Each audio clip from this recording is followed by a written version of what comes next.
ஒரு ஊரில் அருண் என்ற இளைஞன் வாழ்ந்தான். அவன் நல்ல மனது கொண்டவனும் சிந்தனையாளனும் தான். ஆனால் ஒரே பிரச்சனை, அவன் எதையும் முயற்சி செய்யும் முன் பயப்படுவான். அருணுக்கு ஒரு அழகான குரல் இருந்தது. பள்ளியில் பாடும்போது எல்லோரும் ரசித்து கேட்பார்கள். ஆனால் அவன் கிறுக்கமாய் சொல்வான், நான் பாடினால் யாராவது சிரிக்கக்கூடாதா?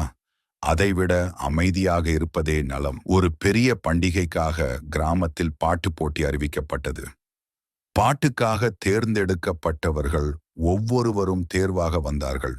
அவர்களிடம் ஒரு பாட்டை பாட சொல்லப்பட்டது. அருணும் தேர்ந்தெடுக்கப்பட்டான். ஆனால் அவன் புறப்படவில்லை. நான் போய் தோல்வியடைந்தால் என்ன செய்யப் போகிறேன்? அவமானமாகிவிடும். அந்த போட்டியில் வென்றவர் அருணின் சிறுவயது தோழி மீரா. அவளும் ஒரு காலத்தில் பயந்தவள்தான். ஆனால் அவளுக்கு இவன் ஒருமுறை சொன்ன வாசகம் இன்னும் ஞாபகத்தில் இருந்தது.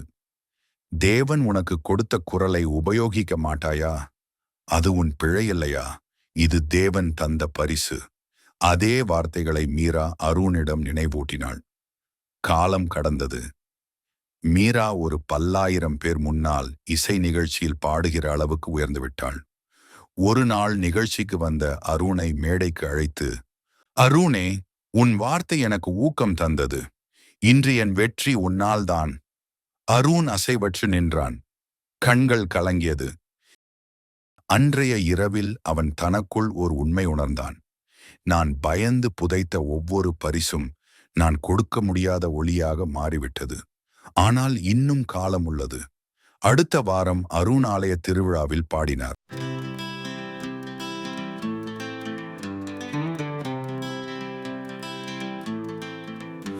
இருட்டில் பொழி சுடரும்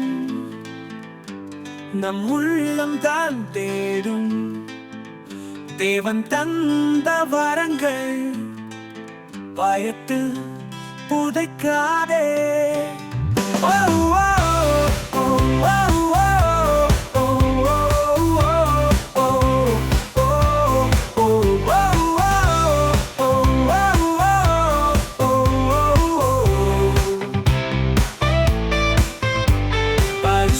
மறைக்காதே, பயத்தில் நின்றிடாதே, நம்பிக்கையை பிடித்துக் கொள்ளால் என பொக்கிஷமே உனக்குள் ஒளி இருக்குது, அதை காட்ட தயங்காதே.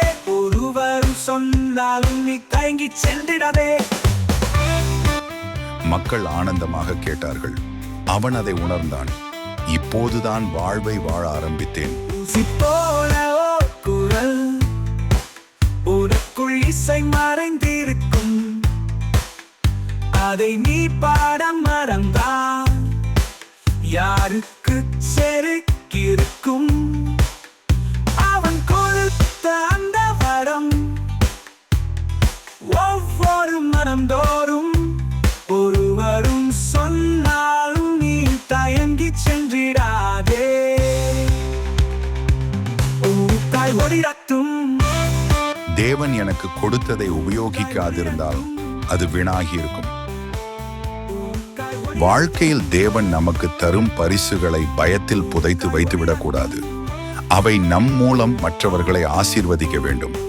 தோல்வி எனும் சிந்தனை துணிச்சலை மறைக்காதே, பரிசுகளை பயத்தால் பூமிக்குள் புதைக்காதே. ஒரு நிமிடம் நீ பாடினால் 100 உள்ளம் நெகிழும், அந்த ஒளியாய் தேவன் கூட ஒருவரை தொட்டிடும். நம்பிக்கை கொண்ட ஒரு செயல் 10,000 உயிர்களுக்கு ஒளியாக முடியும். ஒளி போதுமே உலகத்தை மாற்றும் நிமிடமே.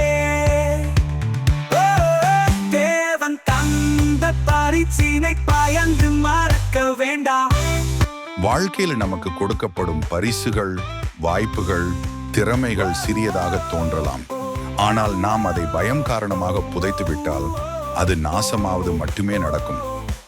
நம்பிக்கையுடன் அதை வளர்த்தால் அது நமக்காகவும் உலகுக்காகவும் ஒரு ஆசீர்வாதமாக மாறும்.